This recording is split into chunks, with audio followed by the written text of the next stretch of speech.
place is Switzerland. The time, early spring, 1978. An unusual team of people makes its way to a secret rendezvous. Their goal, a tiny mountain village named Schmidrutti. Head of the team is Lee Elders. Based in Phoenix, Arizona, he runs a company called Intercept that deals in industrial counter-espionage. Britt Elders, his wife and partner in Intercept, specializes in electronics. The third member of the team, also a partner and longtime associate, is Tom Welsh. They were brought here by Wendell Stevens, retired Air Force colonel and for over 20 years one of the world's leading UFO investigators. Their mission? To check out one of the most remarkable UFO cases ever reported. One that has been called alternately too good to be true, the hoax of the century, or the start of a new age for humankind. Steve, how long has this case been going on? Since 1975. How many sightings or experiences has this man had? Well, he's had over 30 that I've heard of so far. What makes the case so special in your mind? Why bring us all the way up here from Arizona? Man, up to now we've been dealing with just the tip of the iceberg. There's a mountain of evidence here. There's other witnesses, there's lots of photographs, there's recorded sounds, there's landing tracks, a lot of things in this case. Bigger than any case I ever saw before. How far are we from Zurich? About 35 miles, 35 kilometers, I think. Man, I've never seen so many switchbacks in my life. This is remote. Stevens leads them over a circuitous route, winding through back roads and stopping often along the way. Why all the precautions? Well, I didn't want to tell you this before, but this man's been shot at. Shot at? Yeah, somebody's trying to kill him. Why?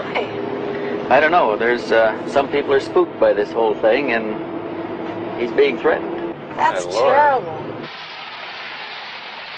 Thus begins what was to become a 5-year investigation.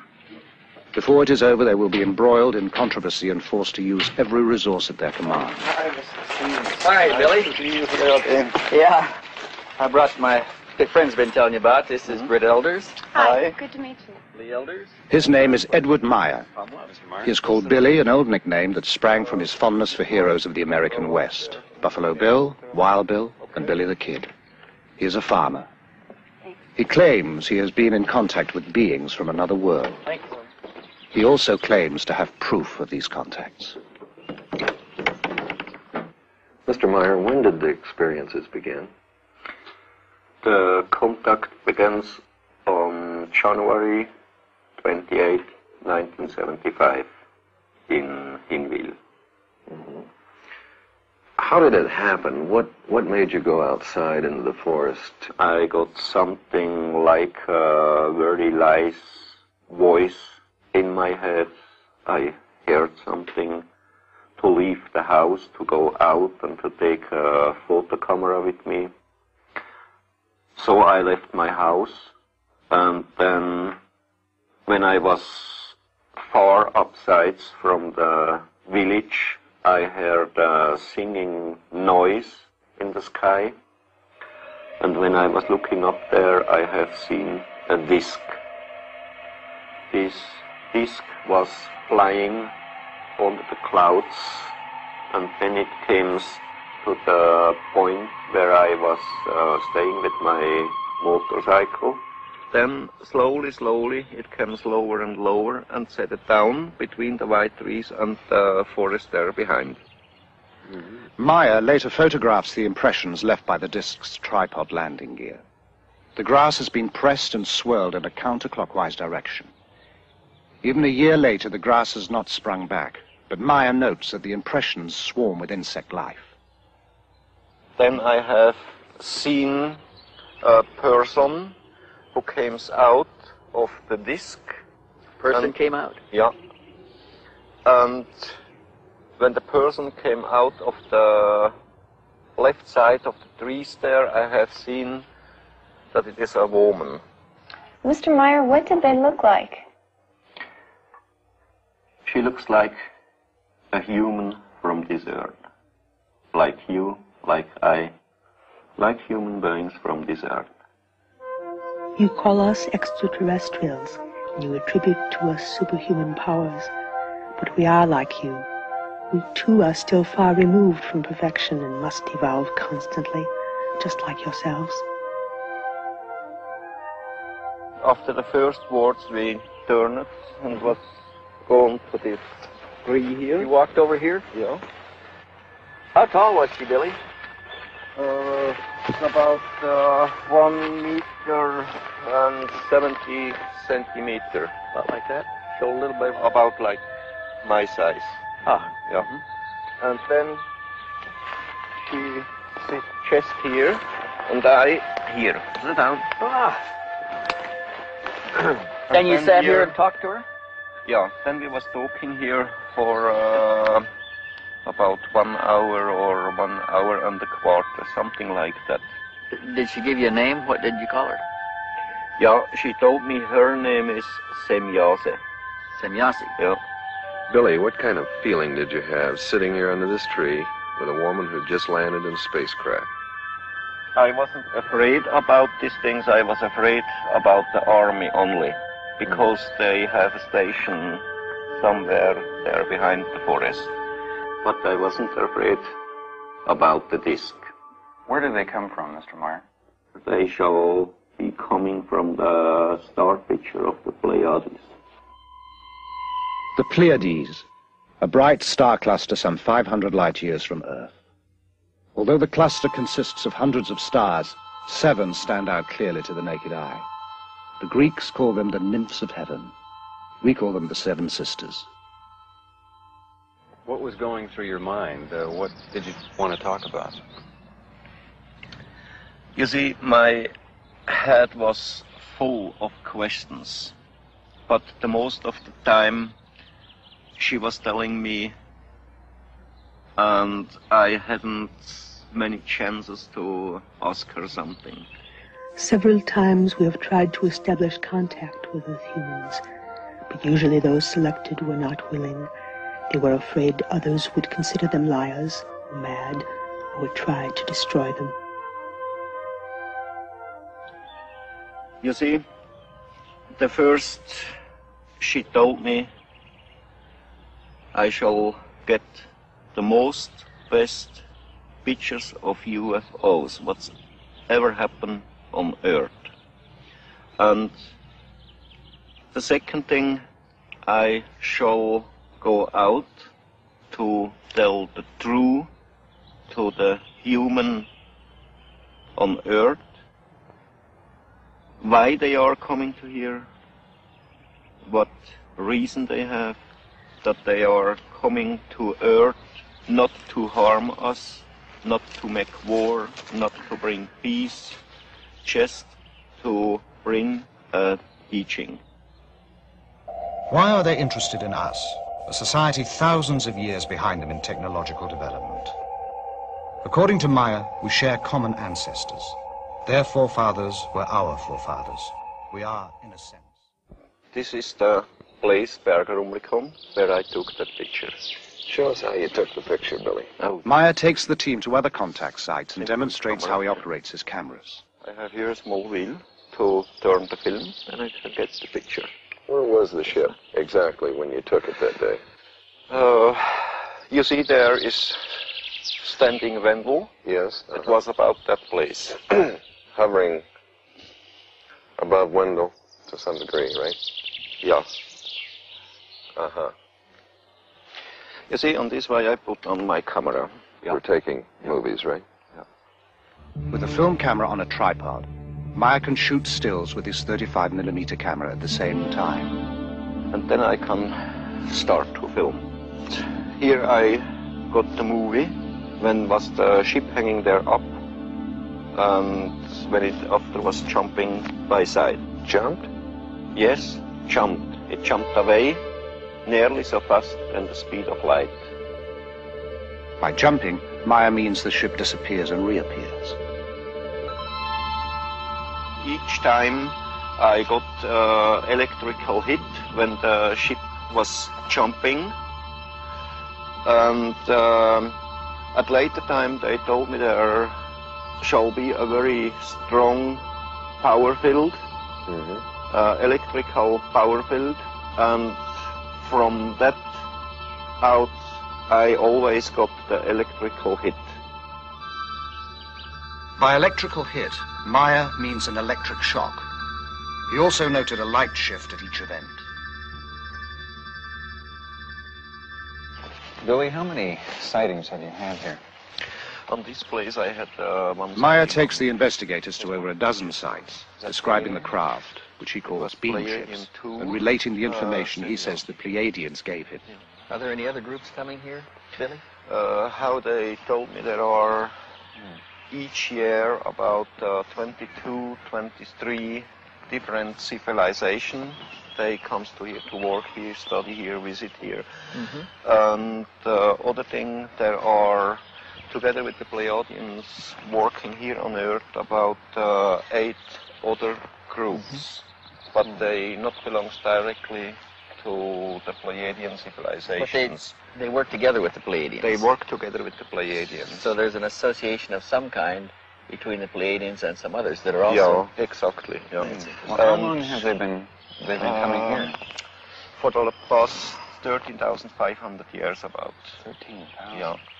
And here we are on the place now where I got the movie picture.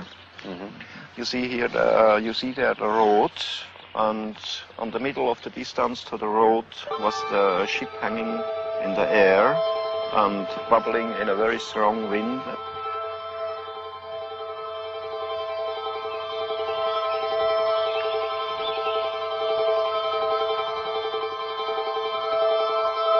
And in the background on the road was driving cars from Teilingen to Rumlikon and from Rumlikon to Teilingen. But if somebody have seen something about the ship out of the cars, I don't know. You didn't hear anything after that? No, not once. No. But there are other witnesses to some of the sightings. Ernst Keller-Müller lives down the mountain from the Meyer farm. And what did you see from here, sir? Wat zijn ze gezien? Van twee had ik gezien. We saw the lights and then they disappeared and then they came on again. That's why he noticed it. And then what happened? Wat is nog aan gepasseerd? Dan had zich dat zo opgelicht, dat had zich dan licht opgezankt, een stuk kwijt. That one that had the light going below also went down. Went down to the ground? Not all the way to the ground, but the other ones stayed in the same place and this one went further down. Isn't that the direction of Schmid-Ruti over there? Yes, that's the direction of Schmid-Ruti. Have you ever heard of anything going on over there in the Schmid-Ruti area?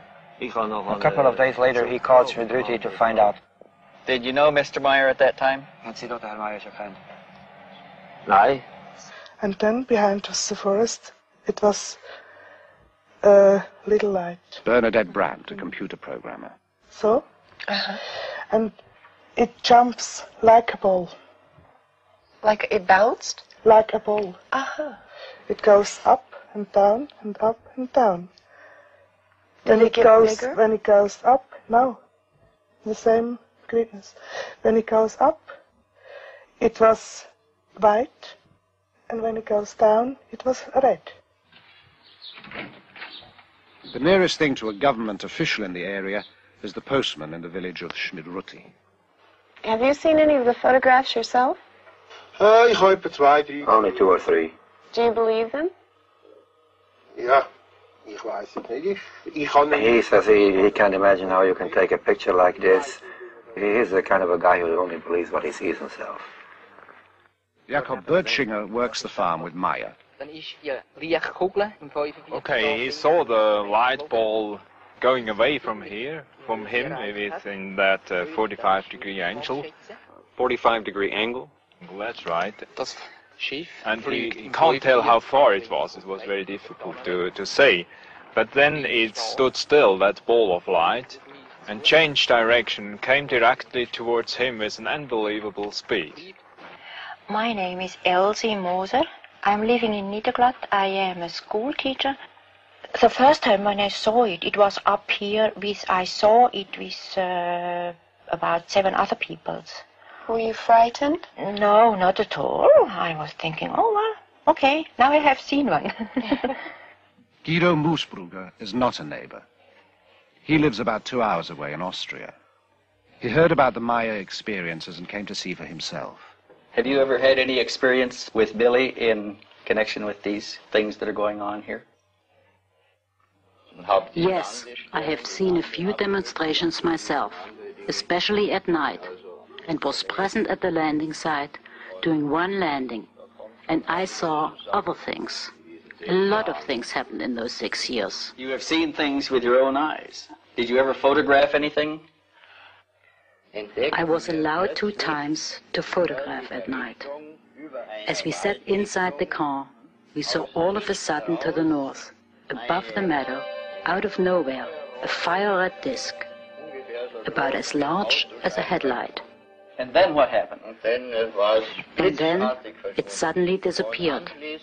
Then there was a short pause, after which, at the same place again, appeared all of a sudden a silvery white ball. Then there was another pause, and then the same ball appeared again. It flew toward us, got larger and larger, then shrunk, collapsed, and then, like magic, it was gone. And best of all, it looked like a shower of sparks. In all, over 30 other witnesses corroborate Maya's testimony. The contacts continue at a furious pace, sometimes 2 or 3 a week. Maya claims to have had over 130 meetings. He has taken hundreds of photographs and has over 3,000 pages of notes. For a long time, we've had an urge to contact someone who sincerely wants to be helpful in our mission. Here and there, we open such contacts with inhabitants of different worlds, but only when they have developed enough to become rational, thinking beings. Then we prepare them for the thought that they are not the only rational, thinking beings in the universe.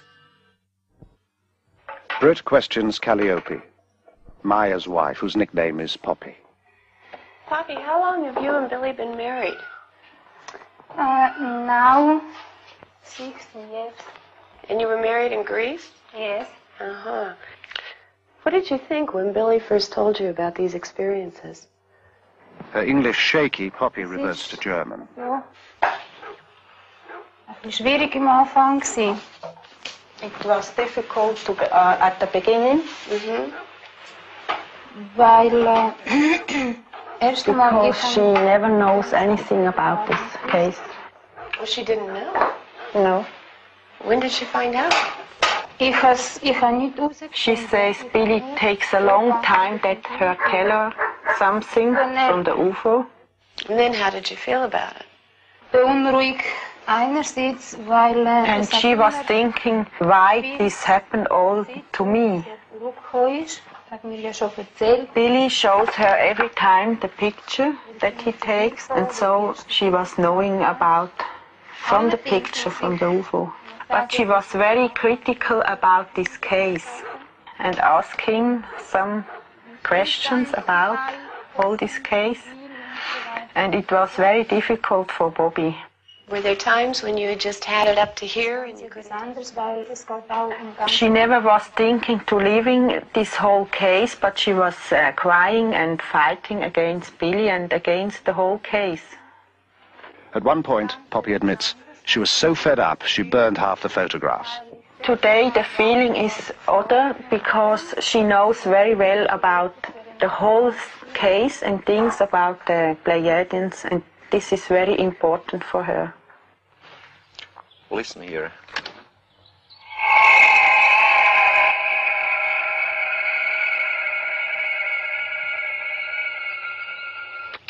Wow. You recorded that here? My wife recorded this one here, and in the meantime, I've been there down very standingly with the other recorder. You had another recorder down there? How high was the ship above you? About 60 meters. 60 meters. How far would you estimate it is from here down there today?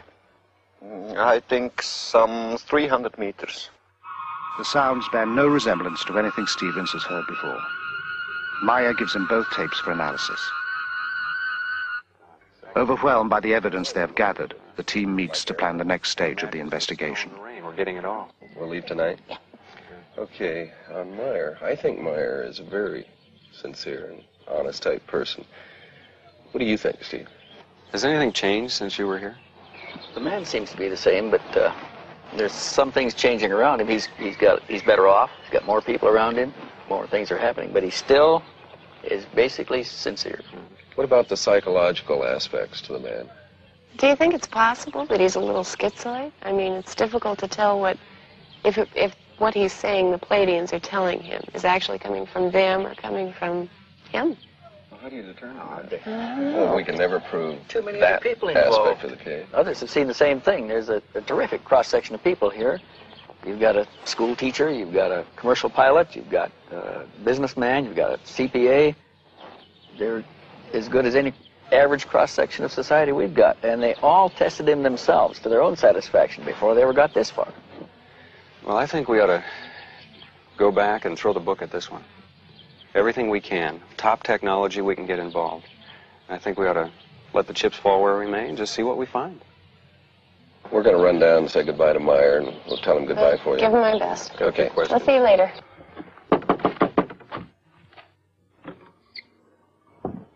They've done what they can here. Meyer has turned over all his material, but he has one more surprise in store. So we want to thank you for all your time and trouble. Oh, yeah. Okay, just a moment, wait. Hey? I have here something. Here. What's this? Metal samples.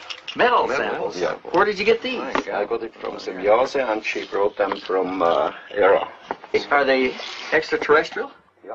Metal samples. The kind of hard evidence Stevens had hoped for.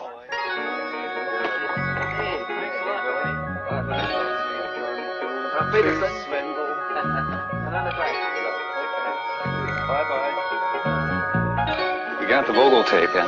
Great. Back in Phoenix, the investigators begin to sort out the massive material Meyer gave them. There are hundreds of photographs, the 8mm films, sound tapes of the beam ships and the fragments of metal. They know they will have to call in scientists from a variety of fields to help assess the evidence. The task appears monumental. Thanks, hon. Tom, what about you? Yeah, I'll have one too. Okay. They decide to check the photos first. If these are fake, the rest doesn't matter. Here we have our image. The ground is below. We'll place this on the platen, emulsion side up, in order to focus on the emulsion. The first step involves translating the photographic image into digital information, the language computers can read. We can start this machine from the point which it is at now and scan 500 lines, 500 points per line, at a very small aperture, and watch the result of this scan being placed, digital information, keep in mind, onto a display. All right, over here on our display, we can observe what the densitometer is doing. This microdensitometer is the same one used to help analyze the photos beamed back from space by the U.S. Pioneer mission. And tell it that we want to go 5 microns between each pixel. It will be digitizing a ½ centimeter square, scanning the first lines.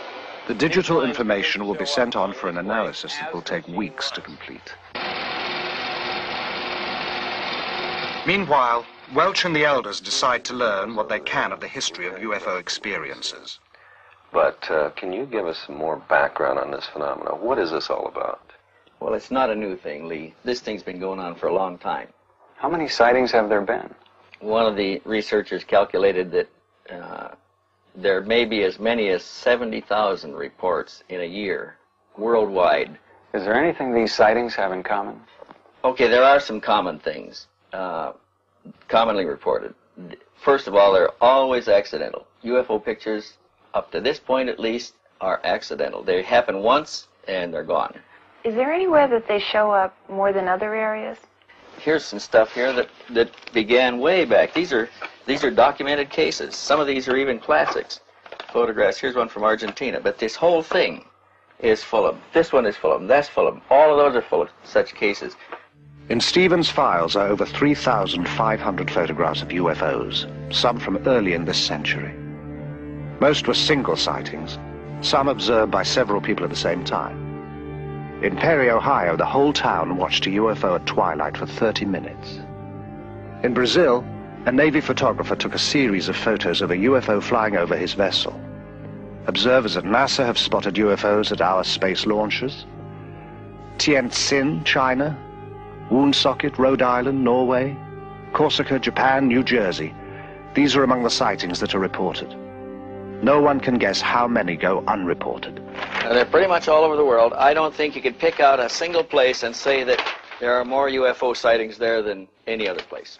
It's a worldwide phenomenon, and primitives as well as advanced societies all view them and they see the same things. What's the public's reaction been to all of this? Well, there was a poll made about 3 years ago, I think, where they asked the question, I think the question was, how many people believe that UFOs exist? And this has been a progressive thing. It's been growing. And the last one showed something like 65% of the American population believes that UFOs exist. Why don't they contact our national leaders and land someplace like on the White House lawn? I'm not sure that national leaders haven't been contacted. There is some indication that various world leaders, even church leaders, have been contacted. Mary, do you have that file that we had on spectrographic analysis that we did? Oh, yeah, Tom, it's As right the here. investigation continues, results from the testing begin to come in to the Intercept office in Phoenix. Hey, Lee. Hey, Tom, what's up? Just got this back. We sent this photograph over to Neil Davies. Just got his report. Neil Davis. Physicist, aerospace industry subcontractor. Right, okay, got it. Examined the photograph with microdensitometer. Also, these you're seeing here are the black and white color separations that he did, and let's see what the results were here. Examination of these plots did not reveal any details which would cast doubt upon the authenticity of the photograph. And there's more. Color copy names, color separation. Nothing was found to indicate a hoax. And his conclusion is even more interesting. Let's see, black specks. Nothing was found in the examination of this print which could cause me to believe that the object in the photo is anything other than a large object photographed at distance from the camera. Meyer reported 6 different configurations of Pleiadian beam ships. Davis analyzed what the investigators designated as Variation 2. Variation 3 now goes to computer analyst Jim Dilatoso. This is the new picture that we digitized last week using the microdensitometer. We transferred it over to floppy disk here. Let's look at the first map in low-pass filtering. Why these particular colors on the screen? What are we seeing? I mapped it in such a way that the real colors are not what we're seeing, but one shade of a color that's really similar to another one, like 2 shades of red, are in high contrast so that we can really see the difference. I see. Have you found any anomalies yet of any kind? Anything I find strange things, but nothing that would tell me that someone's tampered with the pictures. I see. Nothing indicating a hoax method or indicating superimposition or anything like that? Nothing that I can find. Have you been working on the grain at all yet? Yeah, I have. What we're seeing here is that the film grain holds up the way that it should. In the pixel distortion test, it appears to me and to the computer that this object was photographed in the same original piece of film at the same time that the background was photographed. In other words, no overlay. I would say these pictures are genuine. Extrapolating from Meyer's accounts, Dilatoso programs the computer to duplicate the lights Meyer observed on the craft. At the moment, he has no explanation for their apparent rotation. Mary, any calls? Yes, Steve called. He's at home, and you're to call CRQ. CRQ. Okay. Call Steve. Tell him I'll get back to him in about an hour. I'll take care of this now. Okay. Hey, Lee, look what I got here. Stevens has more news. We got a report back from Shellman. Sound analysis. He had sent the sound tapes Meyer took of the craft to Robin Shellman, specialist in sound identification. Things. He found some things we didn't hear on there. Such as? Well, he picked up, besides the basic sound, he picked up a small dog barking. Of course, we could hear him. He picked up a European police siren. We never heard that. He picked up a crow cawing. Wait a minute. How in the hell does he pick all this stuff up? How does he determine the sound? They've got a sound bank back there that they match sounds in. They can identify known sounds. Okay, on this sound bank of his, anything there to match it? We have. He said he can't match the basic sound. He can match all of the other sounds on the tape, but he can't match the sound of the object itself, the emitted sound. Now look at this. He's concluded up to this point that the machine must have been built for a specialized application. Recognizing the sounds from such a machine may be difficult. Also, later, Shellman will theorize from the sounds what those specialized applications might be. About 4 hertz. Picked an area here that, next, Stevens takes the metal fragments to be examined under the electronic spectrometer to determine their components. typical looking area in the sample. Preliminary examination of the metal has been done in Switzerland.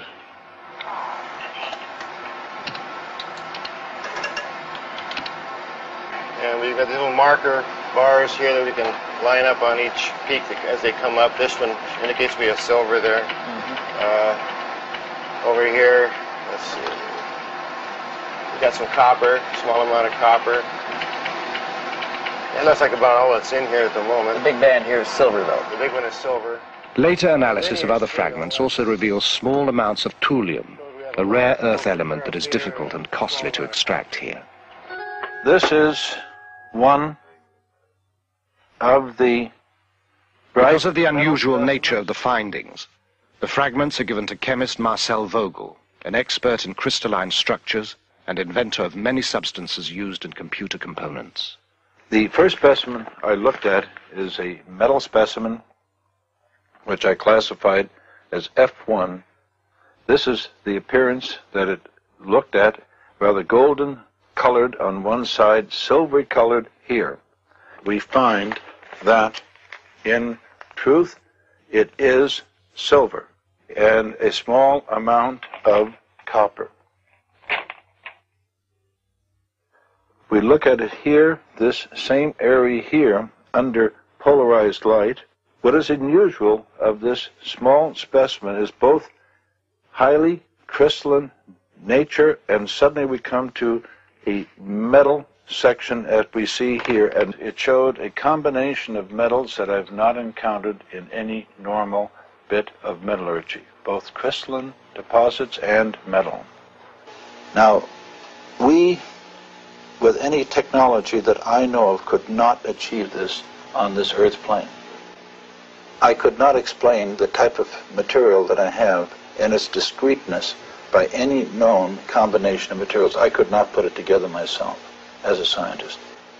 It's also a challenge because I showed it to one of my friends who was a metallurgist, and he shook his head. He said, I don't see how it can be put together. And we find that in this area there is evidence of machining, that there are striations which look like the sample has been worked mechanically. It doesn't look like anything that we've made here. At this moment, I would feel very much inclined to accept what was given to me as being true. Always security conscious, the investigators hold key discussions outdoors to prevent eavesdropping. As the work piles up, they meet to assess progress and problems. And that is, we've got a company back here and an intercept clientele, a pretty heavy clientele. What are they going to be thinking about these hard-nosed investigators running around chasing flying saucers? Tom, it's an investigation, and it's a good investigation. No matter whether you're doing a murder one investigation or industrial espionage, you still have the basic criteria that you follow, investigative procedures. And I think if we maintain those type of procedures, I think we can control this situation.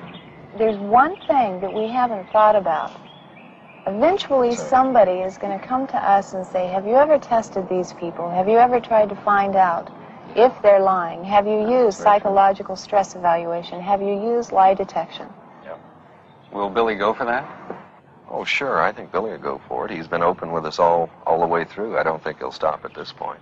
Well, Steve, we've got another problem. We've put a lot of time and effort into this case already. We don't know when it's going to terminate. Well, I want you along. I want to do a real investigation on this, and I want real investigators. Well, what do you guys think? I think we should go for it. Okay, let's hope he's for real. Look, physicists say they're all hoaxes. I've been at this for 20 years. If this is a hoax, there are no real cases. The decision made, the team presses on. Computer analyst Jim Delatoso has some new findings to show Welsh. Let's go back and look at this picture again and get some information about the edges. I've discovered this interesting program for measuring the edges of things and comparing it to all the other edges in the pictures. Based on the relationship of those edges? The width of the edges and the properties in the edges. So we're stretching the data in the edges so we can count how many pixels wide it is. And it's very interesting what happens when you stretch them out, because it becomes very clear. Pixels, these little squares, like building blocks, and pretty easy to count. 6, 7. So this one ranges from 5 to 7 pixels wide, this edge. So we have our range here is from 6 to 8. Now what this tells us in looking at all of the edges on the object is, first of all, that it's not a flat piece of plywood hung in the air, or it's not a paste-up that was done. It actually has shape to it. And in this case, a very wide range, which has to do with focus. Some of the object is more in focus than other parts of the object, which tells me right off at that point that we're dealing with something of size to it. With all the data they have amassed, the investigators have also come up with a lot of new questions. While they debate the necessity for another trip to Switzerland, a sudden crisis jolts them into a decision. There has been a phone call from Maya. Halfway between Phoenix, where the Intercept offices are located, and Tucson, where Stevens lives, a spire of rock rises out of the desert floor. Part of the rim of a long-extinct volcano, Picacho Peak is noted locally as the site where the last battle of the Civil War was fought. It is here that Lee Elders and Stevens meet when necessary, again, far from curious ears.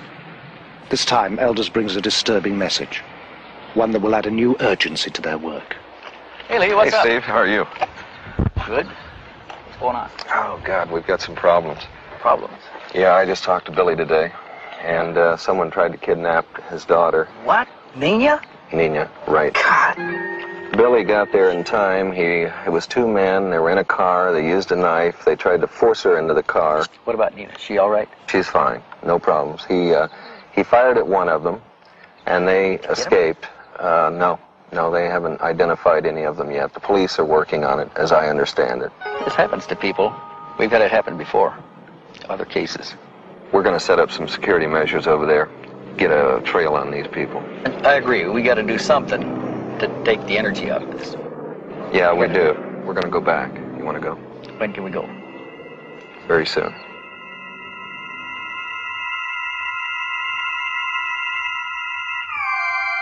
Hey, amigo, any phantoms up there? Clean up here, but I want to check for third wire. In Switzerland, the investigators start their security sweep with the phones. No infinities? Everything looks all right. I tell you what, we better run a TDR up the hill, though, see if anything's hanging on the line. What do you think about, what can we do with the people? We've got to do something. There's two things we've got to do with them. One is we've got to get them to change the patterns, primarily Billy. Change their movements, change their patterns. Second thing we've got to do is we'll have to indoctrinate them on security. Probably set up a night watch situation of some kind. Have enough weapons here where they carry weapon, flashlight, walkie-talkie? Carry the whole thing. Patrol the grounds at night. New additions to the farmyard since their last visit include a pair of peacocks whose raucous squawks make them as effective guards as the farm geese. There are new photos, too, and more film. In some, the beamship hovers by a tree. Maya says they use trees as a kind of magnetic ground. Two or more ships in the same shot are almost unheard of in UFO photos. Maya has dozens of such pictures.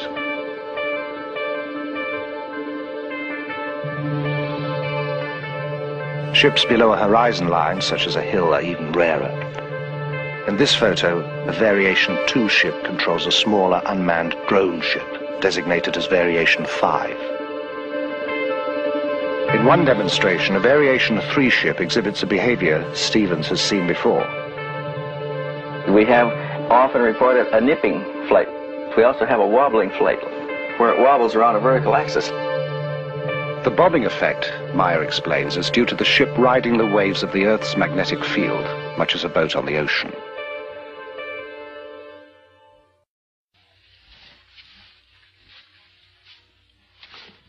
When Meyer is about to have a contact, he receives a cooling sensation on his forehead. The communication is telepathic. He prepares carefully. He is usually taken aboard the beam ships, but is unable to describe their interiors very well. There are no words, he says. Apparently, they are totally unfamiliar. The gun is a precaution, due to the threats on his life. The hat is a favorite, one he picked up on his travels in the Middle East. The tattoo he received during a brief stint as a sailor. He dresses well because he can be gone for hours and the weather in these mountains changes constantly. The walkie-talkie is a necessity because he is often left far from where he parked the bike and must call to be picked up.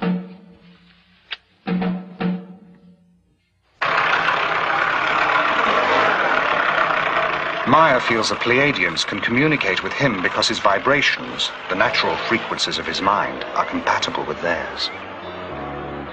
Each human on Earth and each human over the whole universe has different vibrations. The vibrations of human is made out of his thinking, and the vibration themselves, they are something like magnetic electrical waves, and they are turning from human to human, from planet to planet, and over the whole space of the universe.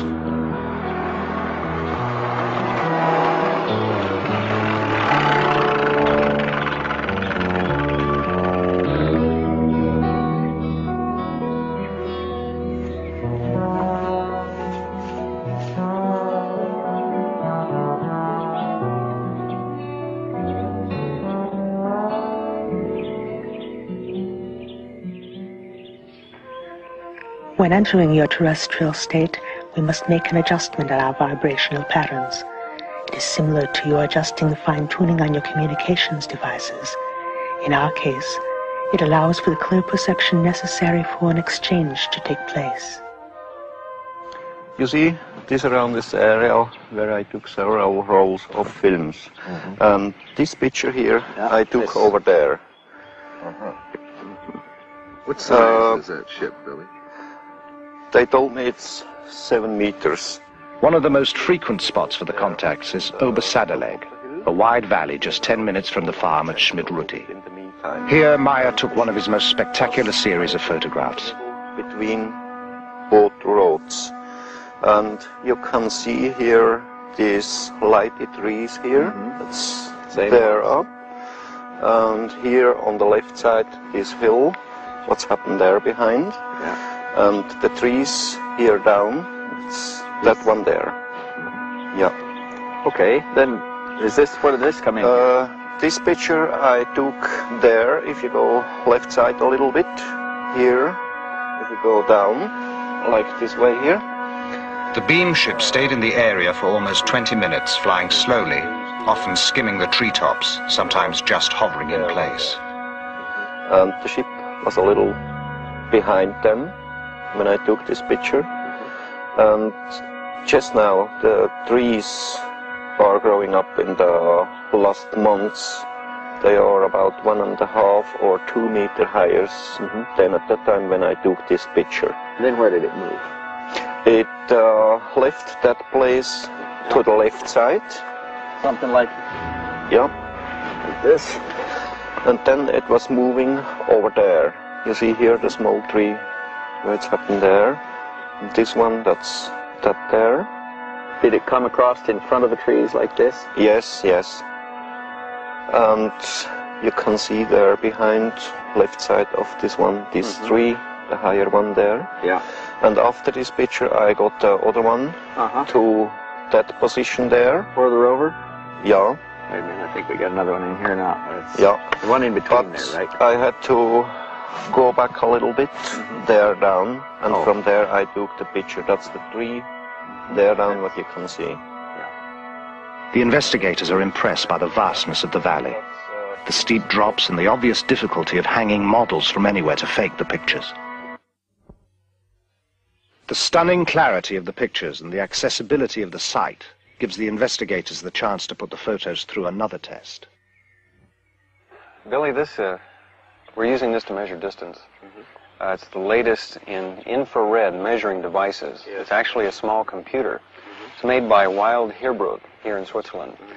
And what we're trying to do here, Lee is up there with the reflector. And what this will do is send infrared light out and reflect out of that reflector back here. And this will rapidly tell us the distance and will also tell us how much higher or lower he is. That's about where you're standing, right there. That's right, the place, yes. Okay, we'll go to on systems. Yes, we've got 1,262 feet, 0.85. The precise measurements and photos are fed into the computer.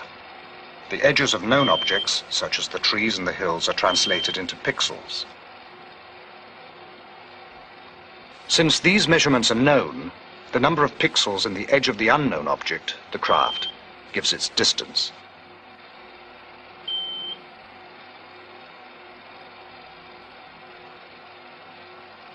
The beam ship is determined to be just where Meyer said it was. Simple triangulation then gives its size, 7 meters, or about 21 feet in diameter. Billy, how many sightings? By now, the investigators have made over a dozen trips to Switzerland. The case takes up more and more of their time and taxes their ingenuity.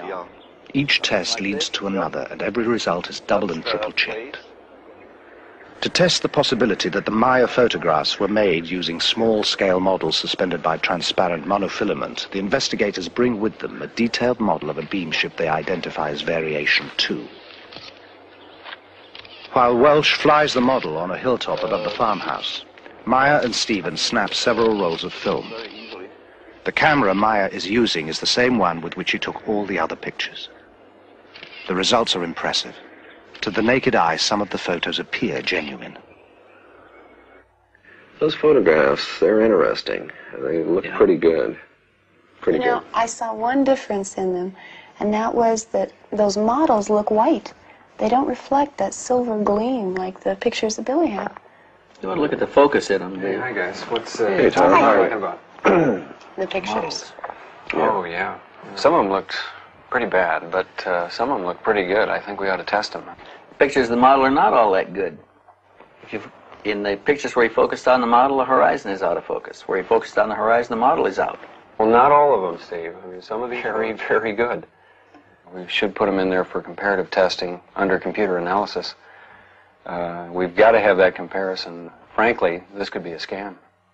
So when we look at models, there's a variety of things that are different than when we look at photographs of these objects. Load in some colors first. That object right there is solid. It's one solid color. There's very little contour in it compared to other objects that are in the photograph, like the trees and things that we have color mapped in the background to be high contrast colors. And I've blown them up so we can look at the edges as pixels. So we're going from the brown object to the horizon. It takes 2 pixels. I mean, you can count it with your finger. You don't even need a computer. Why is that important? What does it mean? There's no contour to the object. Remember when we looked at the other photographs that were taken by Meyer, the width of the edges ranged from 4 to 9. Point of the story. This is a small model. It's easy to tell small models. Well, we tested that fighter sequence, and that came out pretty good. We didn't find any strings in there. And when we got through blowing it up in the computer, we had the outline of the Mirage fighter, everything. The incident occurred at Schmarbühl. Meyer claims the jet made 22 passes at the beam ship. Computer analysis using the information from a known object, the Mirage fighter, shows again that the beam ship is the size and distance Meyer claims. What'd you find out from the base? You had some investigation going in that They're pretty area. tight here on military security, but they won't let us talk to the pilot. We did find somebody who claimed that he found a mechanic who worked in that squadron at that time, and there was an exercise going on, and an airplane did come back with the electrical system melted out. The fire control system had to change a lot of black boxes, get it operational again. What about Meyer? What are we going to do with him? I think we ought to put it to him, you know. Let's go for the man, find out he's telling the truth, and put the full court press on him.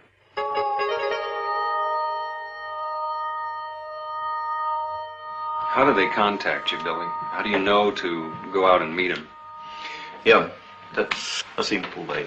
If I hear the order in my head to go to a contact, then I leave the house or just the place where I stay at the moment, and then they will guide me to the place where they pick up me.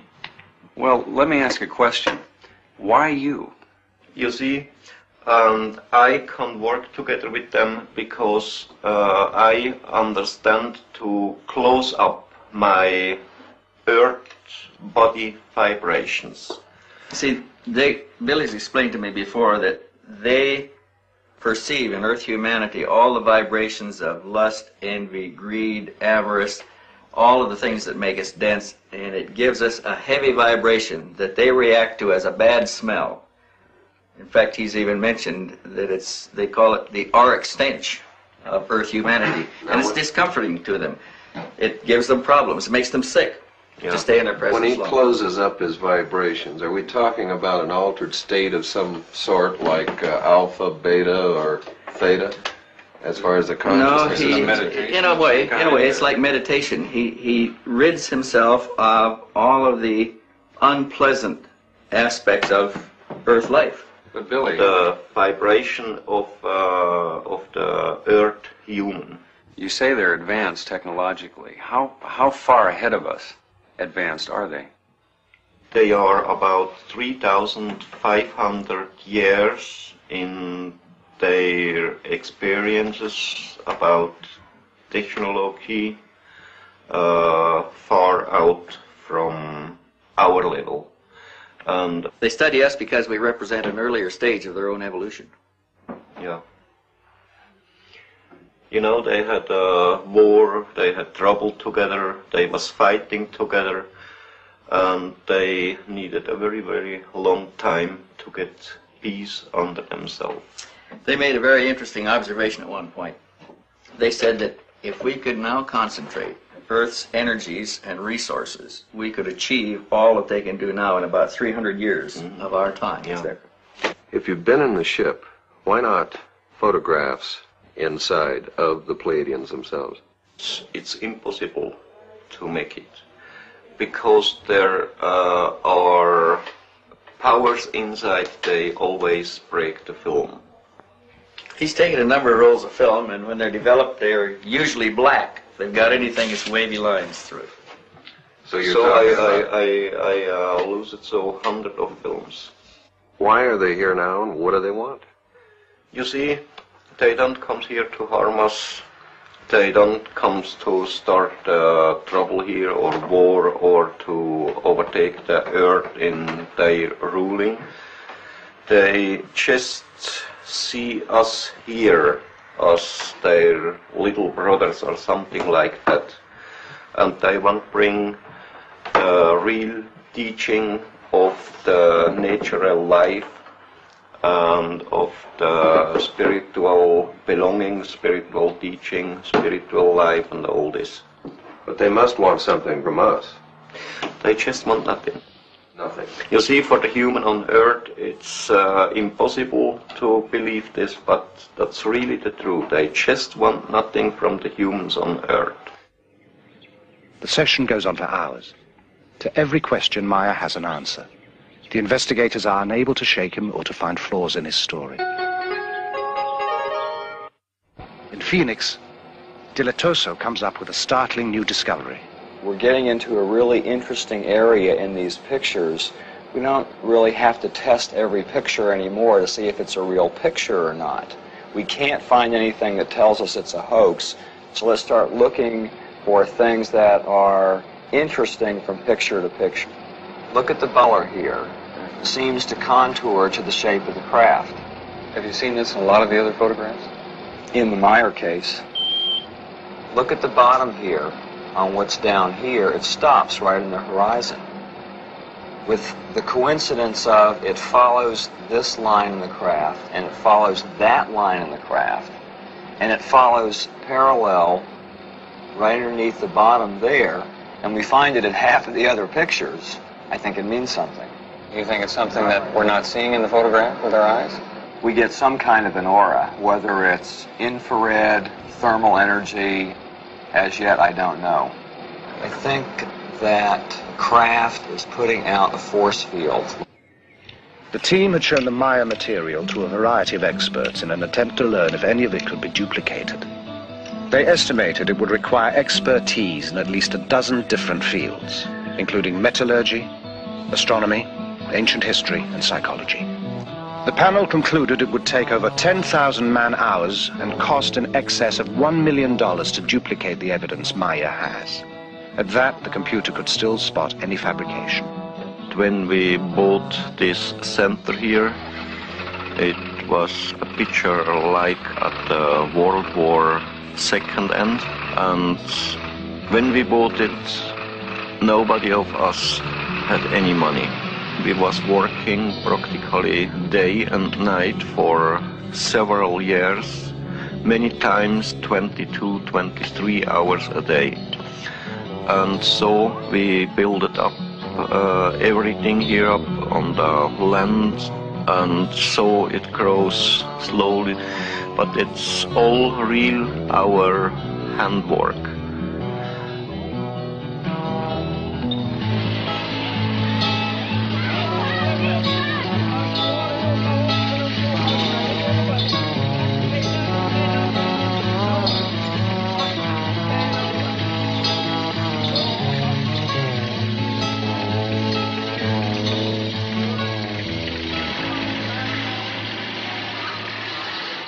Really, this is a psychological stress evaluation test, better known as PSE. What we're going to do is ask you some questions. You'll answer yes or no. We will tape these questions. The tape will go back to the United States. At that time, we'll test it through a computer to measure your micro tremors in your voice. It's like a lie detector test. Yeah. Would you agree to doing this? Go on, start it. Okay, first question. Is your name Edward Meyer? Yes. Could you speak a little louder, please? Are you wearing a shirt? Yes. Do you live in Switzerland? Yes. Have you taken photographs of Palladian spacecraft? Yes. Do you ride your moped? Yes. Do you receive your mail at Schmidt-Rudy? Yes. Did you fake the photographs taken at Ober-Sadeleg with a model suspended, wait till the answer, or wait till the question is finished, suspended by a string? No. Let's do that one more time, okay? Wait till I finish. Do you live in Switzerland? Yes. The tape is taken back to be analyzed by Bob Phelan, a former criminal investigator with the Sheriff's Department of Colorado and a specialist in lie detection. Was also a yes answer. Number 3, do you live in Switzerland? Yes, he lives in Switzerland. There's enough stress here to indicate that probably isn't where he prefers to live, or he's lived someplace else. Okay, question 4 was the first relevant question you asked him. Is, have you taken the photographs of spacecraft? His answer was yes. He's being extremely forceful, though not deceptive. And my opinion on that particular question is that he's being as truthful as possible.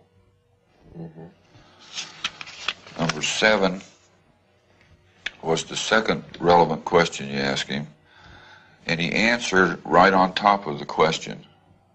And the person asking the question had asked him to answer the question again, and then he asked the question again.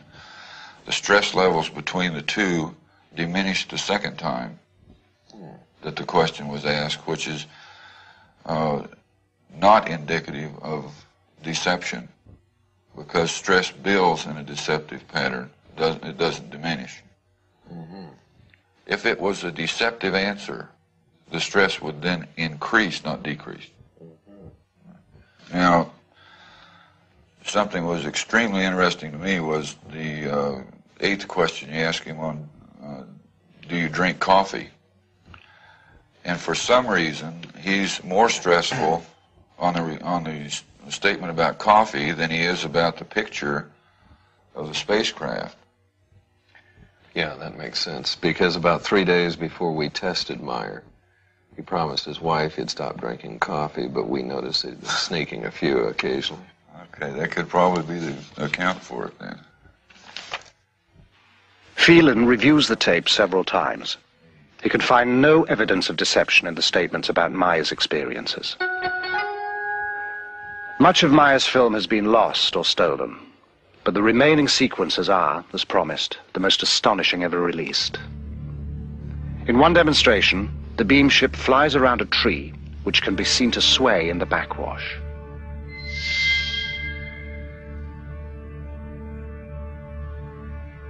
Once again, in slow motion.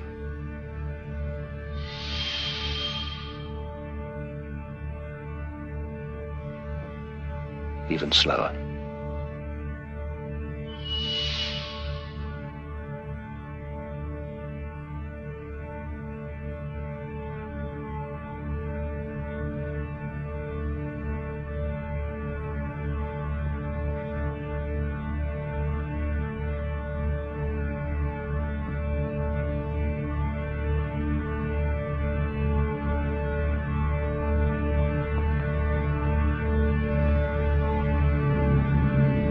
Later, Semyasi brings a new beam ship to pose for Meyer's cameras. The variation quite unlike anything he has seen before.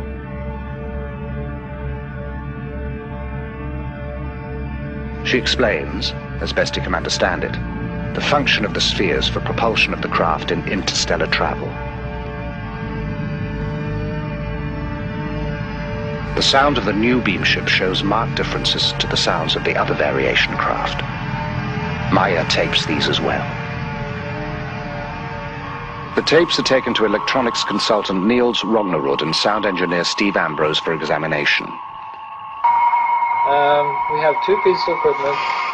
One measures the signal we're listening to in the time domain, the top one here. And the bottom one is measuring the frequency components of the signal. Yeah, what does this mean when they're all together like that? What you have is you have many tones happening at the same time, and right now they're aligned. Now they're disaligning. They're out of alignment. They're very much out of alignment. Now they're starting to centralize on one. It's not as though maybe before you had 10 different frequencies at random, and then all of a sudden 9 dropped out and you only had 1 left. What's happening is the 10 different frequencies are converging on one central frequency, which is, I find, very interesting. This is probably one of the most interesting things about the tape, is that there are... What's this right now? Very, very many tones. Yeah. And they're all changing very fast. For a moment there, we were looking in and we had 3 evenly spaced frequencies. See it there again? Yeah, you got them again. Yeah. Niels, would it be possible to recreate this sound? To be honest with you, I personally don't think so. There are not synthesizers on the market that have oscillators that change that randomly. Even if you got 9 or 10 of them going, they wouldn't change from those peaks that quickly. So a significant thing is this rate of change. Well, and besides, if you were going to create a noise for a spaceship, you'd be hard put to come up with something as original as this. There's another alignment there. Okay, Lee, what we can do here is... Intrigued by the findings, Lee Elders takes the tape to Robin Shellman, who has studied the sounds of the earlier craft. We're showing this throbbing, modulating beat that we hear on the tape. This beat, or modulation, occurs at these frequency peaks. Each one of these peaks is a discrete frequency. If you wanted to give a visual display, let's say we're talking a motor. Could be a motor, a shaft of a motor with 4 magnetic poles or coils around this shaft. The curious thing about this, it changes from 4 to 5, 6, 7, all the way up to a number that is difficult to discern. At a certain point, you're going to generate a certain amount of magnetism. And then later on, you want a stronger field, well, you're going to select 8 fields. All right, now you're going to hear 8 pulses on the tape. And then later on, you want a stronger field, you can select 16, 32. Is there anything unusual about this? I would think it's highly unusual. I don't really see any application for it, with the exception of, like I say, either generating a magnetic wave of some sort for laboratory purposes or maybe in this case, propulsion. Without ever having seen a picture of the new beam ship, Shellman has drawn a representation of the spheres and offered an explanation of their function.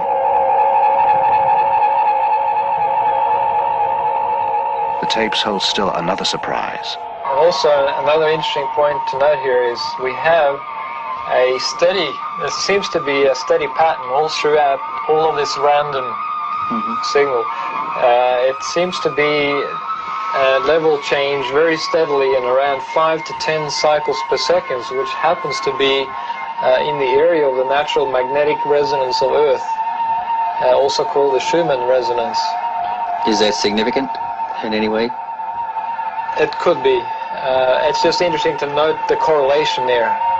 The peculiar correlation is something strange. I mean, why would the correlation be there? Yeah. You can see it on the oscilloscope. Meyer says the beam ships can ride the magnetic field of the Earth. Rognerud's findings seem to bear this out. Going back to computer models of previous beam ships, simulation of the revolving lights reveals a kind of pulsing that matches the varying frequencies. Analyst Jim Dilatoso is convinced that the sound and light frequencies are related.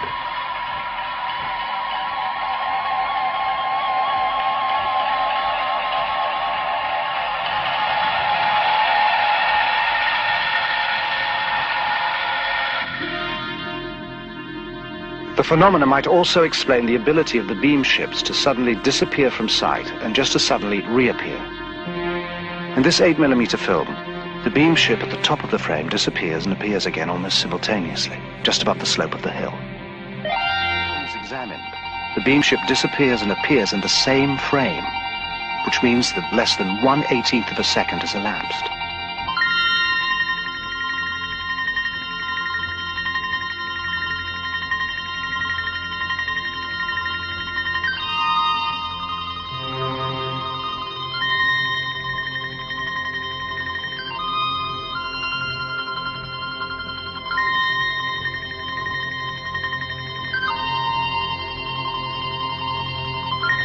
In order to complete their background research, the elders visit Scotland to talk with John McVeigh, a member of the Royal Society of Astronomers, and a published authority on the structure of the universe and the possibility of interstellar travel.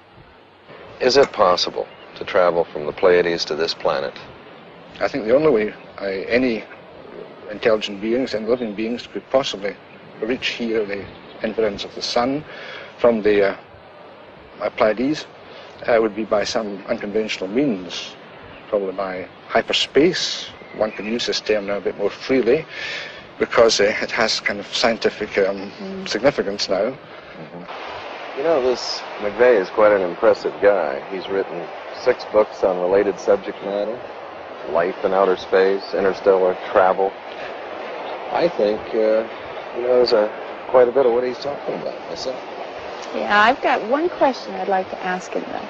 What's that? I want to see if he's got any information on this historical connection we keep coming up with. Because we found it everywhere from the Incas to the Aztecs to the Greeks to the Romans to Egypt, everywhere. Possibly he's come across something in his research. Well, the Pleiades are very well known. In fact, they're a very ancient group. They're mentioned, in fact, in the Bible, in the book of Job. I can't just give you chapter and verse, but they are a very old group. And they've been used by many ancient civilizations to signify the approach of autumn, winter. Hippocrates recorded that summer begins with their rising and winter with their setting, and Greek temples are aligned to these events.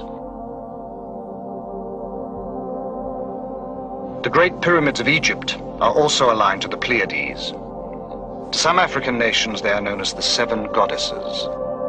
In China, they are called the Seven Maidens, and they are the seven beneficent spirits of the Hindu Vedas. Curiously, in all these separate cultures, they are always referred to in the female. The Pleiadians told Maya they used females for their first contacts because they appeared less aggressive to early man. The Mayans celebrated the moment when the Pleiades reached their zenith as the most important event in their calendar.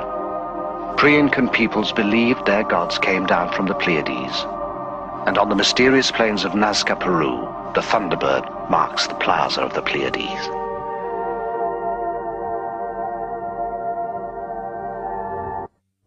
In other cultures, the cluster is regarded as the place of God's house, the center of heaven. The law of American Indian tribes is full of the Pleiades, which, according to some, stand at the gates of heaven. Historian John M. Hula, a Kiowa Indian, relates one story that survives to this day. It is tied to Devil's Tower in Wyoming. This mountain here, Kiowas lived in this area, and we call it the Old Tie.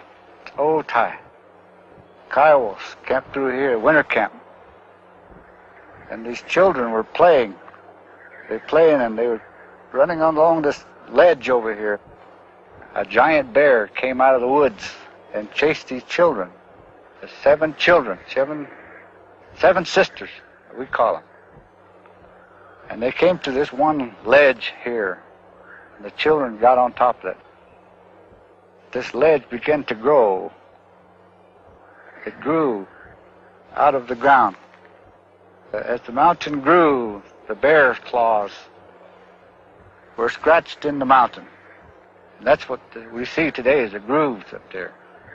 And from there, the seven sisters went on up into the sky. And they're up there today.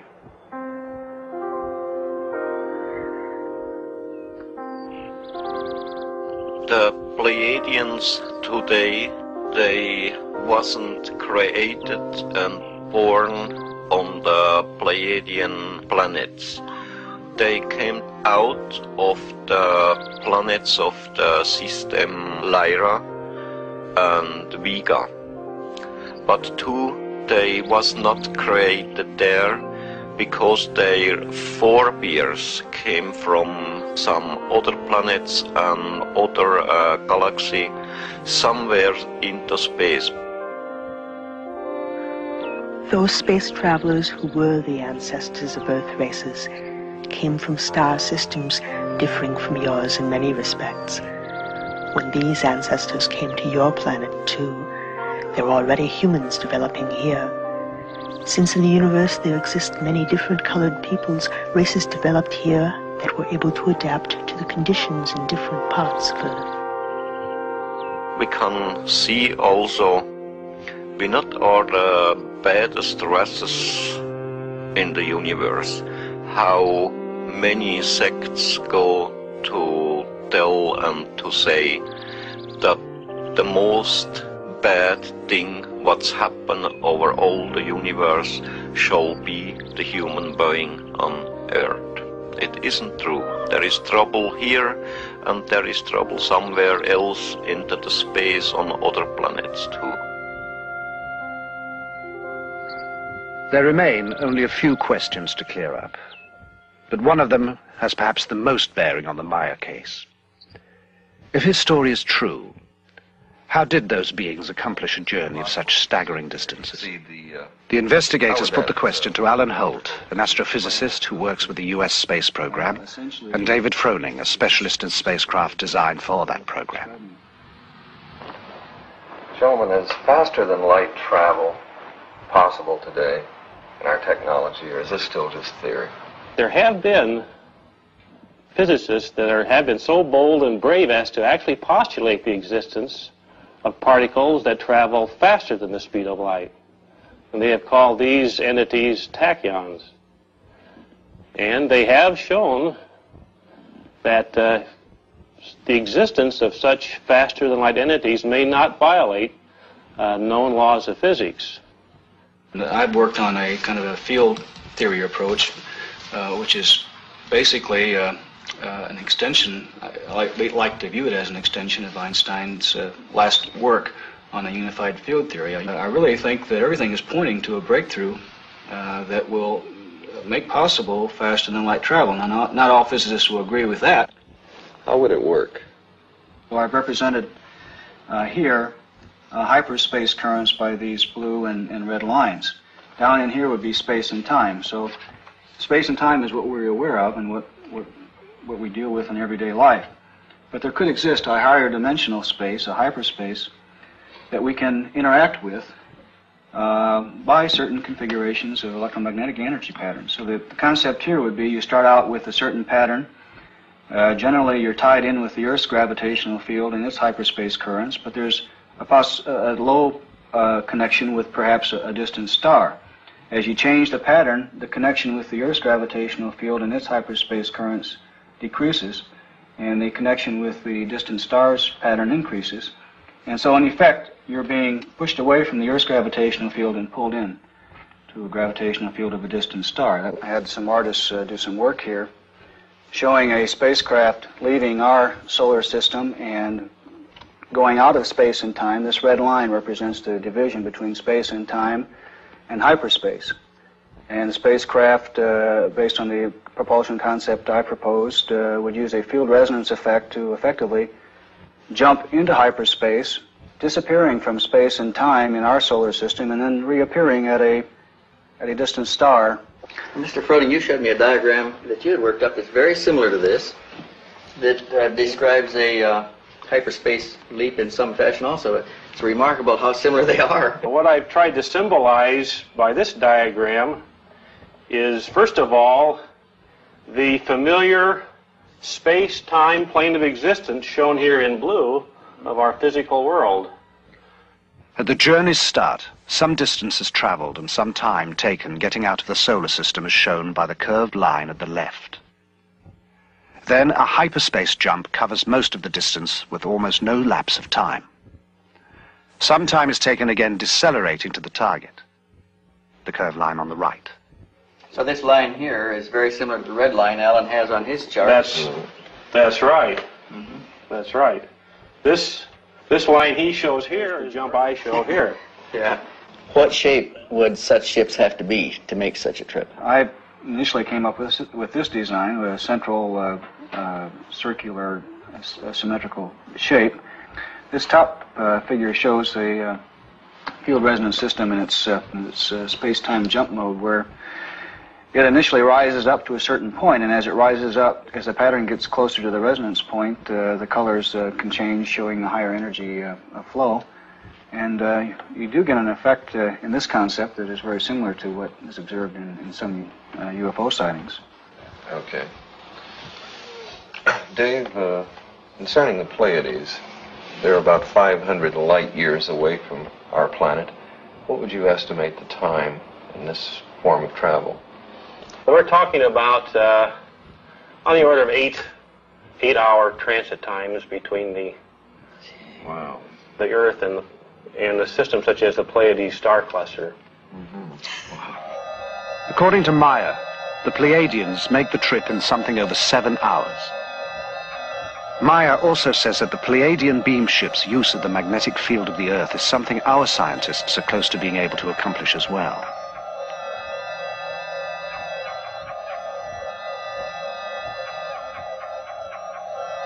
Using this information, the computer is able to project from one series of Maya photographs the flight path of the beam ships in the Earth's magnetic field.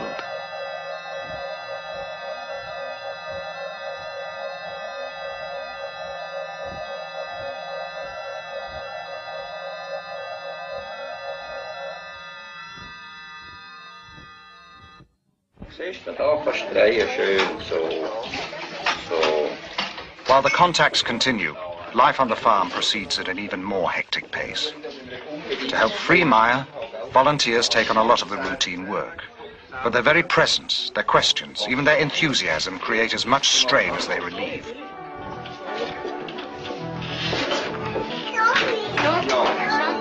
The last 20 or 30 years there was many people who have seen UFOs. There are many people around the world who likes sensation only.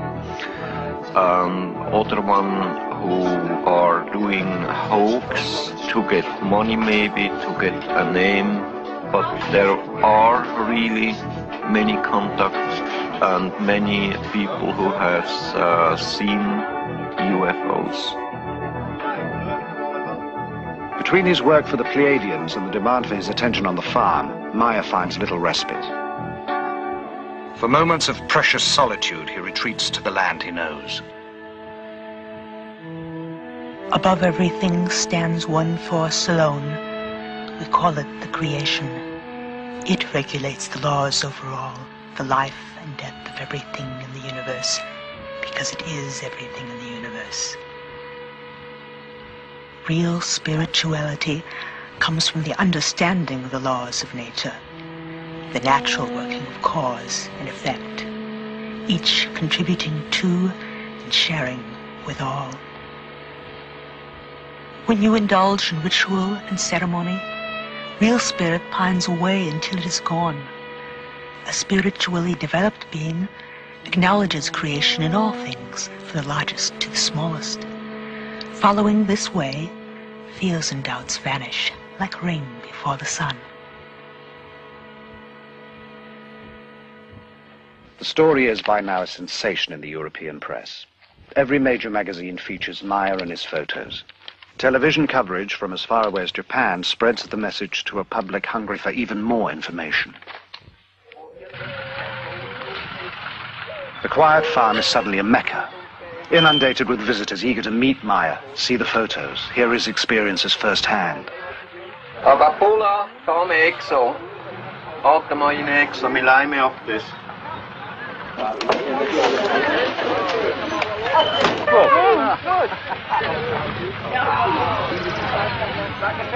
But Maya cannot refuse anyone. It is the promise he made to Semyasi.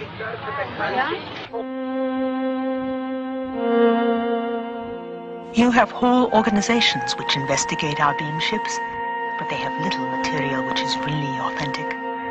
However, the authorities already know much about our existence, but they continue to deny the fact of our existence, or even the fact of their research. They want only to rule the cosmos, but they are not even able to create on Earth peace among themselves.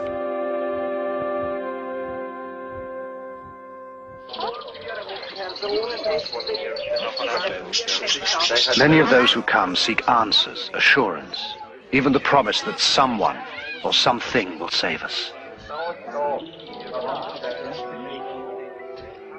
If we want peace and knowledge and love and everything here on earth, we have to change everything by ourselves as human beings from this earth.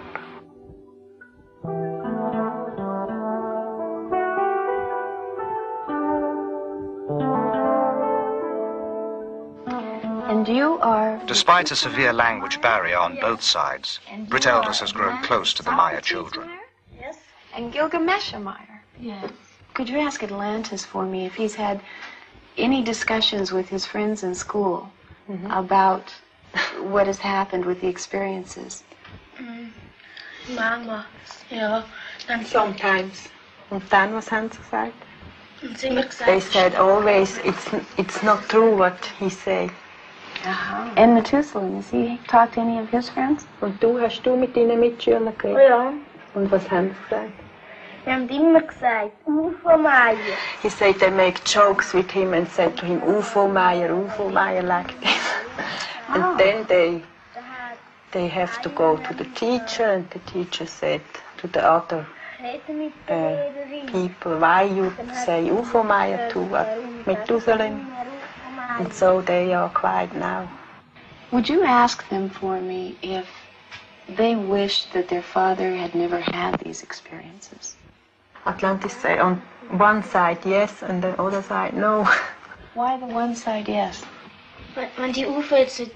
If Billy don't have seen this UFO, people don't come to us, and not so much fun for him. Not so much fun for him. It is especially hard on the children. With the publicity, security measures have tightened up. The children are taken to and from school, and their activities around the farm restricted. Most vestiges of a normal life have disappeared. But when a threat does appear, it is not from assassins or kidnappers, but a wholly unexpected source. One night, the household is awakened by a brilliant light that bathes the whole area in an eerie glow. Maya, disturbed because he has had no telepathic indications, grabs his gun and his camera. The light changes shape and intensity. It moves out over the valley, illuminating the valley floor, rising and falling until dawn, and disappears.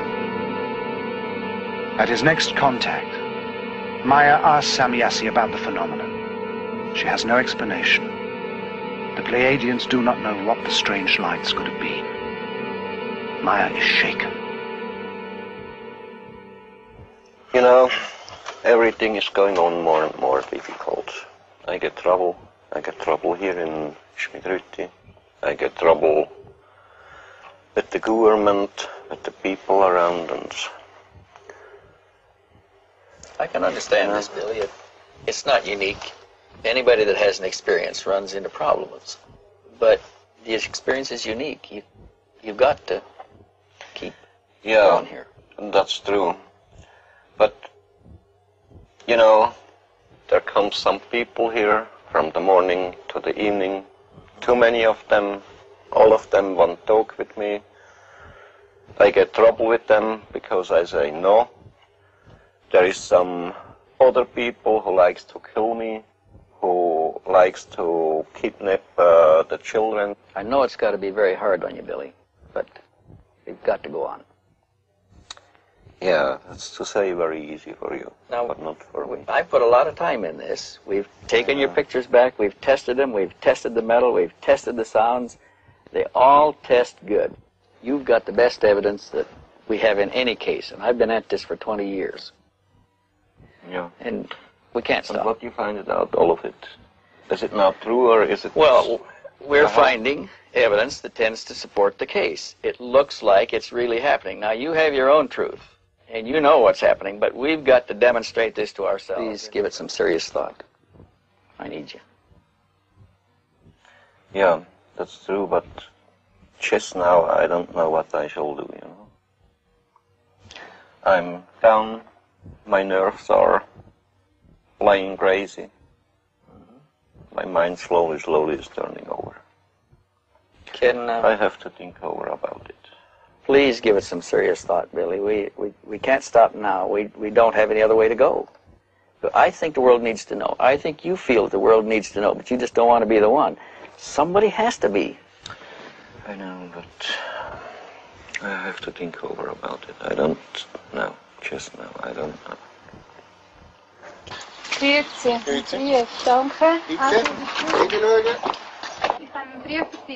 At the bottom of despair, an incident occurs that will reaffirm Maya's faith and give him the inspiration to go on. Stevens forwards a letter he received from a woman who had been seeing her daughter off at the Zurich airport. She shot several pictures, the usual departure shots, ending with a shot of the plane taking off. When it was developed, an object she had not noticed in the viewfinder of the camera had been captured on film. From the configuration, Maya recognizes it as one of the Pleiadian beam ships. Now he knows he is neither insane nor alone. For myself, I don't worry. I know the people over all the world calls me sometimes foolish, but too there is some other people who is thinking a little bit, there is other people who is thinking much, and then I don't worry if some of them calls me foolish or mad. Then I think it's very necessary to fulfill my mission, and I don't care about my health, I don't care about my life. If I have to lose my health or my life in fulfilling of my mission, then I have it to do.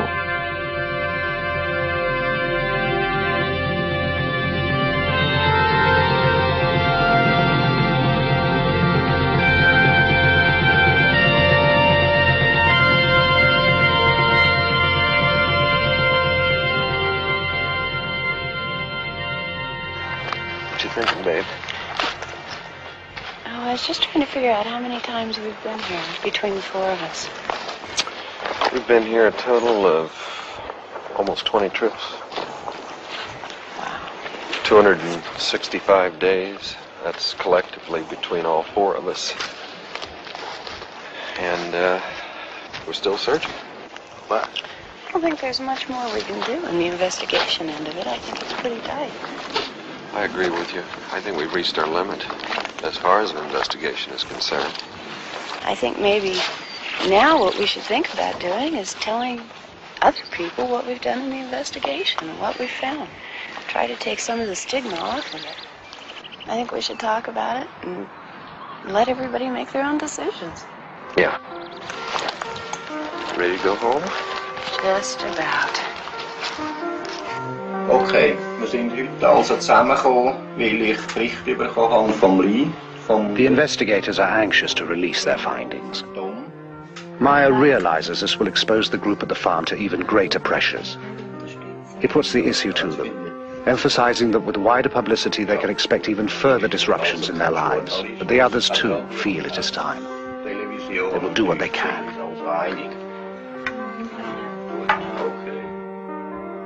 Why here? Why in this tiny, quiet, ordered country known till now for clocks and cheese? A banking center, aggressively neutral, a winter and summer resort. Nothing about Switzerland seems to indicate the choice. Except Maya is here. Pleiadians told me if I like, I can go with them to the Pleiadi, to stay there, to spend my life there. But the Earth, it's a very lovely and nice planet, and the humans here on Earth, they are not better and not better than on another planet. My hopes and my dreams, they are very simple. To bring love and peace and the fulfilling of all the natural and creation laws over all the world. Thank you for all your help and cooperation. Don't mention about all that. Thanks for working with us. Everything. If we've given you a bad time, we apologize, but that's strictly been for the sake of the investigation, okay? I hope we'll go on to work everything. We're going to look into it good. Yeah. We'll let you know. Well, we'll see you later. Bye bye, Brit. Good journey. Bye bye, Tom. See you Good again. flight. So Cheers, Billy.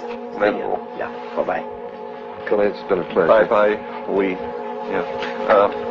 just a moment. They still comes.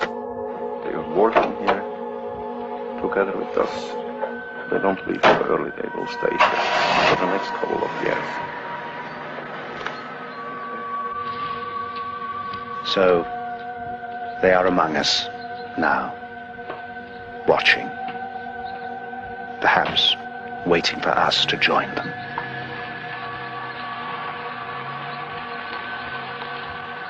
We are not superior beings, nor are we missionaries, but we feel duty-bound to the humans of Earth to tell them the only thing limiting the progress of the Earth human is the Earth human himself.